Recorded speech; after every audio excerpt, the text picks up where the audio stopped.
En 1792, la flèche s'écroule. La cathédrale, il faut imaginer, comme l'ont très bien dit les grands poètes français, comme l'a dit Rodin magnifiquement, ce sont des corps vivants.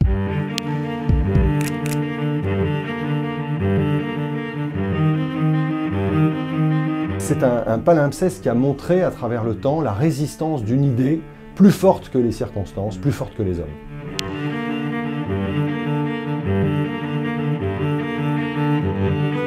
Vers le 5e, 6e siècle, on a ce qu'on appelle un groupe épiscopal avec une basilique qui est peut-être une basilique gallo-romaine.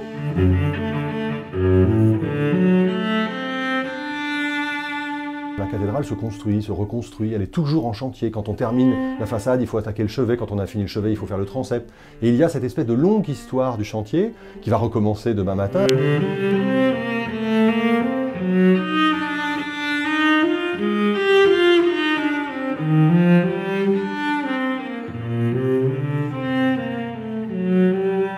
Au XVIIIe siècle, c'est Soufflot qui taille dans le tympan principal de la cathédrale pour faire passer le dé royal.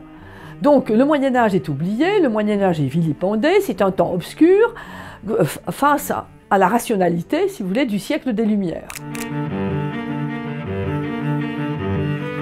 Elle a échappé 2 fois à la destruction complète, une fois pendant la Révolution française, dans la phase terroriste, lorsqu'elle a été dégradée, vandalisée, puis mise en vente pour être dépecée comme un tas de matériaux. Dieu merci, ça n'a pas été le cas. En 1792, la flèche s'écroule. Et elle ne s'écroule pas sous les marteaux des révolutionnaires, elle s'écroule d'elle-même, parce qu'elle est minée par le temps.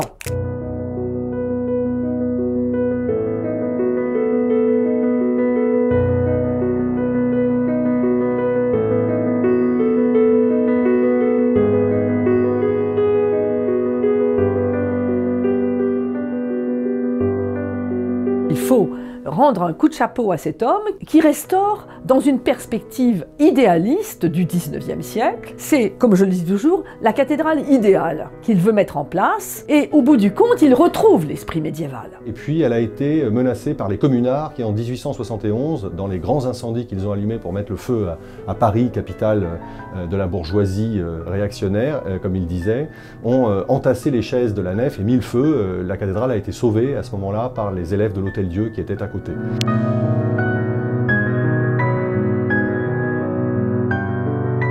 Elle avait même échappé à un bombardement de l'offensive allemande de 1918, les fameux canons qui étaient près de Compiègne, qui avaient tiré pour casser le moral des Français le jour du Vendredi Saint sur la cathédrale. La bombe est tombée, heureusement, entre guillemets, un peu avant la cathédrale, mais elle a quand même touché une église qui était Saint-Gervais, où il y a eu 100 morts. Mais à part cet épisode-là, même les nazis n'avaient pas osé, évidemment, la toucher. Et donc, nous avions un patrimoine exceptionnel qui avait été conservé à travers les siècles et qui est parti hier soir en fumée.